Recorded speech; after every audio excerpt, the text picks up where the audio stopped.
The Tao of Self-Confidence, episode 429. Welcome to the Tao of Self-Confidence, where I share stories of amazing women who have discovered their inner journey to self-confidence. Visit our website at thetaoofselfconfidence.com. Your inner journey to self-confidence awaits.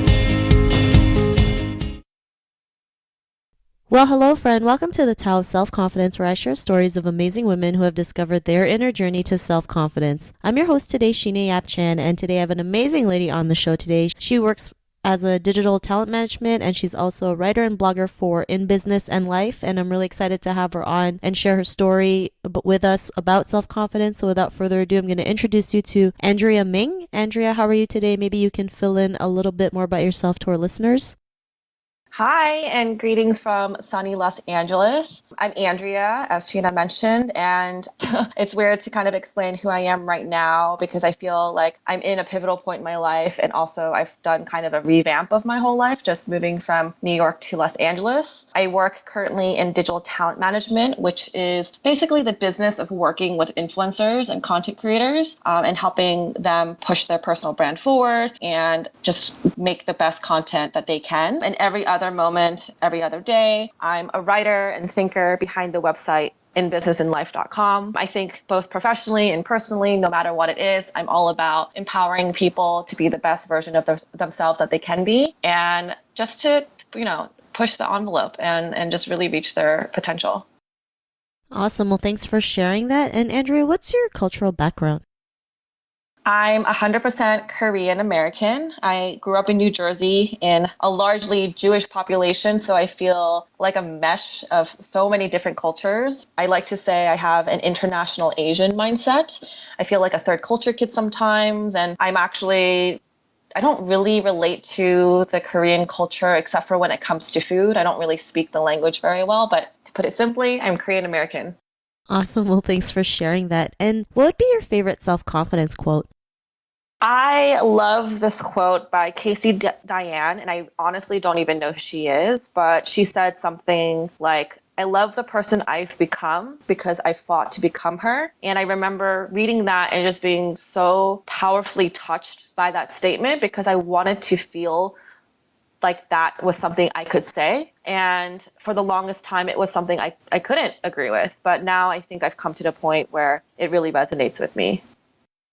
Thanks for sharing that great quote. And I know some of us, or we all go through that, right? Trying to become the person that we're meant to be. Especially growing up in an Asian culture, we're just told to be somebody else, not realizing that really hurts us in the process. So I really love this quote that you mentioned. And in your own words, how would you define self-confidence? I really think it comes down to being comfortable with yourself and being comfortable in your own skin, being you unapologetically, and getting to the point where you don't doubt yourself and what you think and are doing.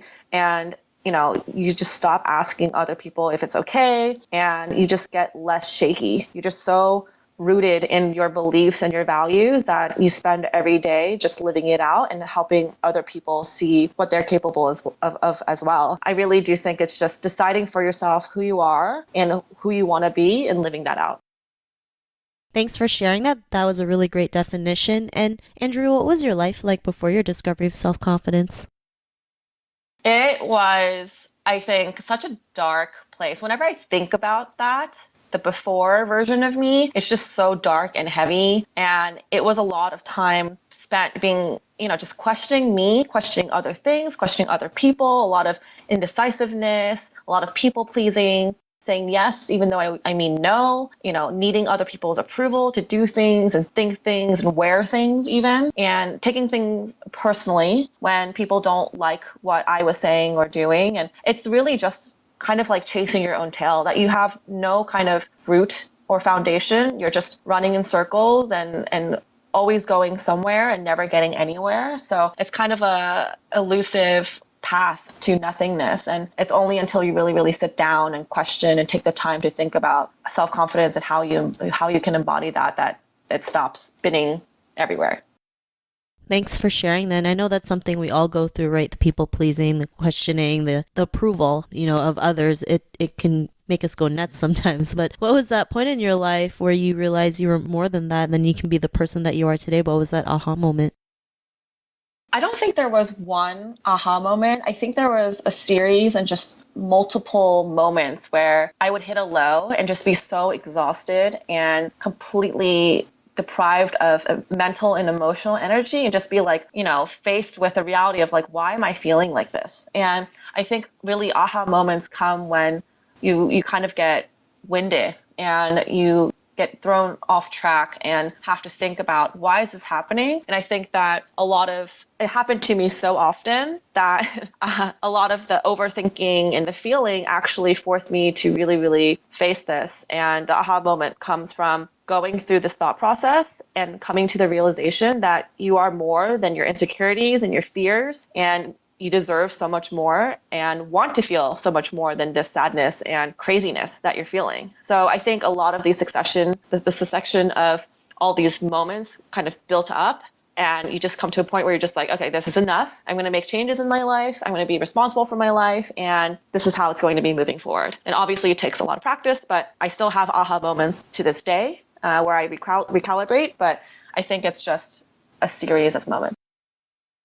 Thanks for sharing that. And, I think that's something that's great. Even though you hit a low point, you're able to figure out, what good can come out of it. And sometimes we just hit like a breaking point where like enough is enough. We can stop feeling sad or feeling bad at any moment and change that, in an instant if we choose to. So, because of that realization, what's your life been like now?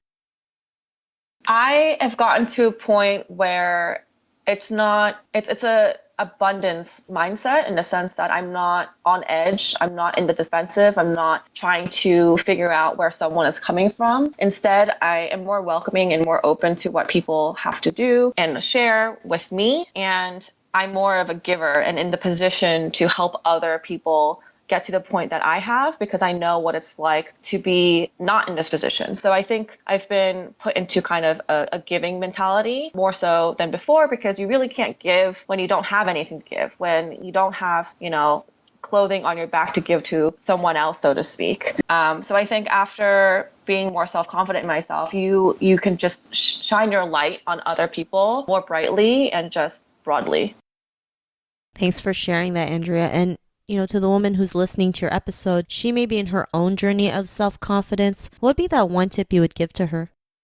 I think it's to never stop exploring. I think that, I mentioned that I am a work in progress. I think that we all will be throughout our lives. And the moment that we stop growing is actually something we should avoid. And self-confidence is something you continue to master and continue to explore because there's just so many different ways and so many different areas that you can gain self-confidence. It's not just in your physical beauty and your physical fitness. It's also about how you can express your ideas. Can you say things without hesitating and without fault in your beliefs? Is it also in what you write and what you post out there? I know a lot of people will say something and say that they believe in something, but post something completely different on social media. And that's because there's a lack of self-confidence. I think that it's really, really, really just exploring and putting yourself out there and seeing what is a stretch, what isn't, what you'd like to do more of, what feels right to you, what doesn't fit right. And just kind of gauging what really is you. And you can't do that unless you're not, unless you're exploring.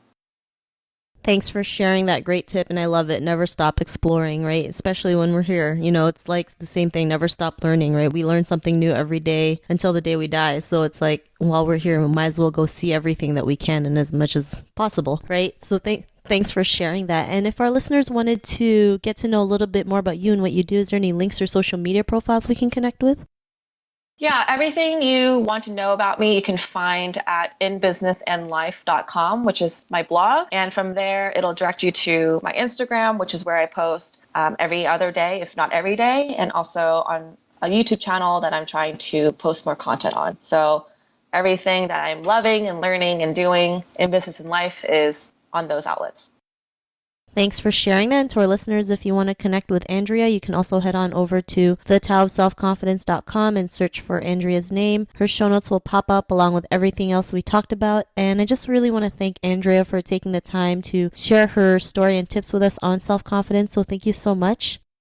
Thank you so much, Sheena. I love this and I could go on and on forever. So I really appreciate your time. Not a problem. It was really great having you on the show. And to our listeners, be on the lookout for another new episode of another amazing woman's journey to self-confidence. And we'll talk to you soon. Bye for now. Thank you for tuning in to another amazing episode of the Tao of Self-Confidence. Sign up for our free membership site to get more amazing resources for self-confidence by visiting our website at thetaoofselfconfidence.com. Your inner journey to self-confidence awaits.